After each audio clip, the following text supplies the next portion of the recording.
Hello everyone, welcome to Science Fiction 365. I hope you all are in great health. Today we are going to cover the remaining topics of chapter 2. Name of the chapter which we were already studying is Solving a Biological Problem. This is chapter 2 of class 9. Before starting today's topic, we shall have a small recap what we have already studied. We have studied that whenever any problem arise within the living organism, biologists solve the problem with the problem solving techniques, and the process is called as, or the method is called as, biological method. Biologists undergo some steps to solve the biological problem. Scientific method is a series of steps. Science is a study of nature.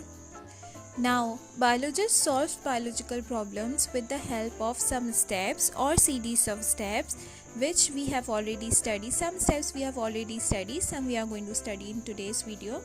We have studied that biologists solve problem solving by some observations. Observation are basically of two types. The first one is qualitative observation. In this observation, scientists use their five senses. In this observation, no data is recorded, no scientific tools are used, but in quantitative observations, tools are used, scientific tools are used, data is also recorded.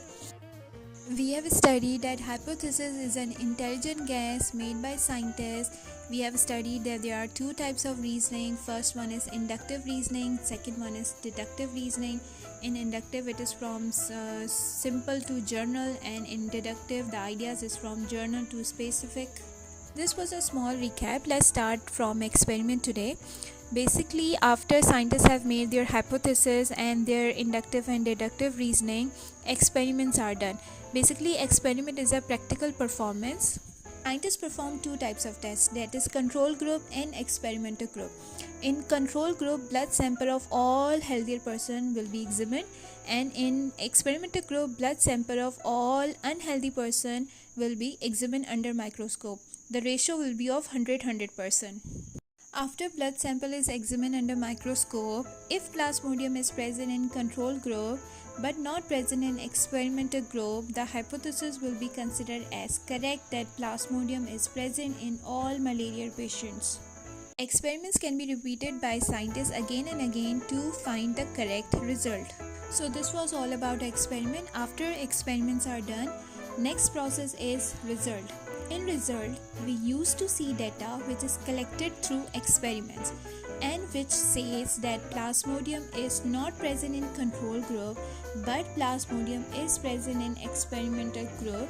So the hypothesis which was given in beginning that plasmodium is present in malaria patient will be considered as correct, and we will move to the next step, which is conclusion. Conclusion is the last and final step of scientific method. Over here, we used to analyze all results from experiments.